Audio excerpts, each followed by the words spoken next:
Hey, what is up, party people? We are back. It's your boy T.O. Remember to hit us up with the YouTube thing, smash that like and subscribe button, and let's jump into the video. We got another homeless woman for you.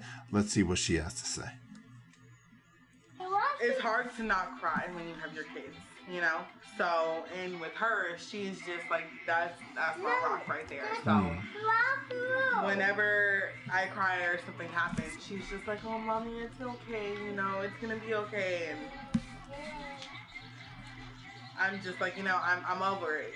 Like, there's nothing. So she's 24 years old. She's got 2 children and she's homeless. And looking at the children, looks like one may have been from Caucasian gentleman and the other one may have been from a black gentleman. So looks like those children have 2 different fathers. Do except for just do this day by day, and hopefully it'll get better. So once the welfare office did accept me and they did put me in the HSP program, then I was like, now I have an option to get out of this. Now I have a step to get out of this besides. Lynette and her children have been living in their car but had a voucher to spend the night in a hotel. And that, ladies and gentlemen, is not a hotel. That is a motel. You can tell by the way it looks. That is not a hotel. So I'm trying not to cry. It's not the best ideal situation, but what else Cute can I kids. do? Some of it is like, it either may or may not be your fault to why you're in this situation. So again, remember, like I said in the other video, women will definitely tell you if it's the man's fault. So, and they go, well, there's nobody to blame, or there's really no one's fault. That means she did something wrong. And I'll say this much. The 2 children that she has, if she's homeless and on the street and has 2 children, she's made some poor choices in her life. And I'm not going to pile on her. But let's see how we can correct this, or maybe this is educational for other women who are out there, or young girls who are out there that may end up in this situation. You have to understand that you have to make good choices when you're picking men. There are a lot of I'm not gonna say a lot of bad men out there. There's some bad men out there. Most of the men are decent men. There are some that are really great, but there are some that are definitely scumbags, and you can't make that choice. You can't choose to reproduce with scumbags. But it doesn't matter whose fault it is. You're in the situation, either you're trying to get out of it or you're not. But it does matter whose fault it is, because that shows a track record. If you accept blame or accountability, which we know is kryptonite to most women, then you will make better choices in the future. So it does matter. It does.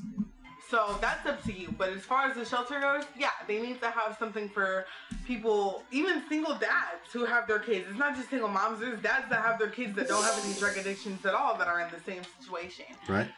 So it's like, yeah, there needs to be a shelter for everyone. And make sure that there's somewhere for the kids to be. So, and talking about where the kids to be, and that lines up to my next thing. What about child support? She has 2 kids, looks like from 2 different individuals. Where's the child support? And if there is no child support, then that lends me to believe that the men that she procreated with don't have jobs. So if you're having children by men that aren't working, what kind of choices are you making? And when you make these choices to deal with these kind of men, ladies, this woman is a prime example that it's not just you. It is your children that you are bringing into this mess. Make better choices. Yes, the men are probably not good either. They don't get off. They can't skate. But women control access to sex and life. She controlled whether or not she was going to have those children or not. She got to make that choice. So she chose to bring them into her mess. Why would she do that? And a lot of the time, Salvation Army doesn't have anything. Or people just don't want to have their kids around drug addicts. Right. Because it's not safe. Like, what can you do? Like, what is it that you can do when you have children and you're on the streets? There's nothing you can do now I mean, yeah, there are things you can do now. You can go get a job and work really hard and get an apartment and get off the streets. That's what you can do. Salvation Army are a whole bunch of people that are just out of their minds. No, like, it's not safe for us to do this. It's not safe for us to do that. CPS is on this. CPS is on that. You know, it's too much. So it's like, yeah, there needs to be somewhere for single parents with their children to go, whether that don't have any addiction. Like, that's just what it is.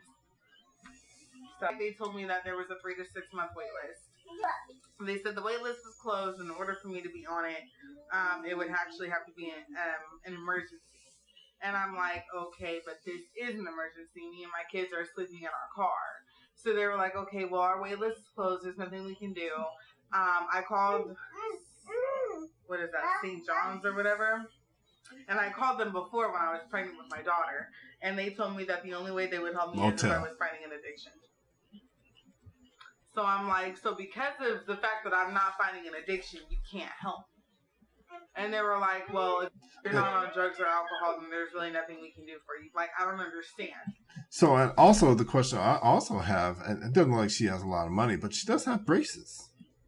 So I know that everyone I've ever met that had braces are not cheap.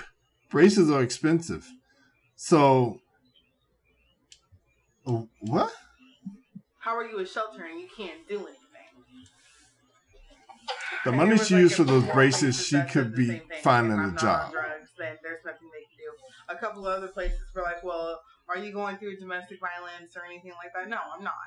So because of the fact that I'm not going through domestic violence, I can't get help from this person, or I can't do whatever this is, you know, So stop asking for handouts then. You want a hand up, not a handout. You want somebody to help you, put you in position so that you can provide for those children. That's what you need to do. You need to go find a job. There are programs that help you with daycare. There are programs that help you with it. Go work. Get off the street. These are my kids. Nobody else does anything for them. Their dads don't pay me to do dads. anything. My son's dad left and went to Mexico. Her dad's in jail. I do this. See? What did I tell you? What did I tell you? One skirted off to Mexico, and then the other one's in jail? What kind of choices are you making? I understand that women outnumber men in this country by 5 million. I get it. Somebody got to hook up with the Pookies and Ray Rays, but 2 of them? You hooked up with Pookie and Ray Ray? Oh, come on. On my own. And it's not because I have to. No, it's because this is what I was blessed with. But what about what the children were blessed with? What about the children? And if you knew you were struggling in life when you had your daughter, why bring your son into this situation? Why do that? It doesn't matter what situation I'm in as long as I get them out of it. It has nothing to do with me. It's not about me. It's about them. Well, then, if that was the case, then why would you put them in this situation? Why would you do that? Why would you lay down and conceive children when you're not stable? You're not in a stable environment. Why would you do that? Then it is about you. Because when you lay down, if you did on the first one, okay, I get it. Okay, maybe it was a mistake. The second one, your son, that wasn't a mistake. You had that child on purpose. I gotta figure it out. Because this isn't a situation that anybody wants to be in.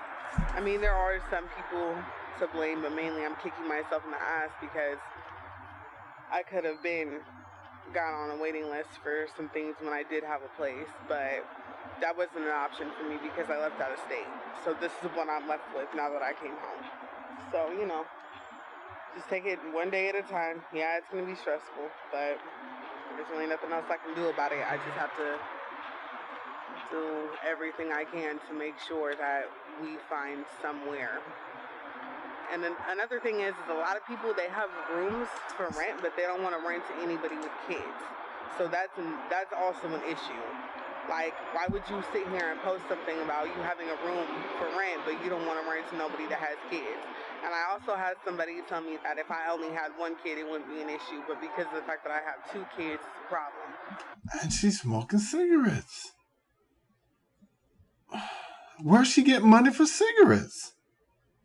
Where's she getting money for braces, cigarettes, headphones around her neck? Like, whatever little bit of money you have, it should go toward the children or getting the children out of that situation. Go buy some decent clothes and go on some job interviews. How about that?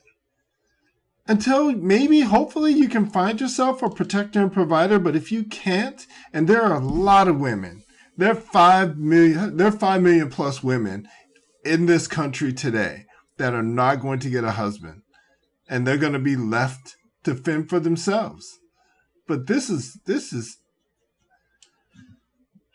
unacceptable. This is unacceptable. You know what? I can feel my blood pressure rising.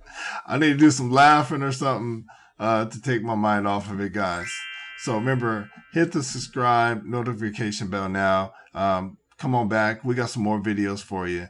Thanks for hanging out with us. It's your boy T.O. Thank you for tuning in to Time Out, and we'll see you in the next one.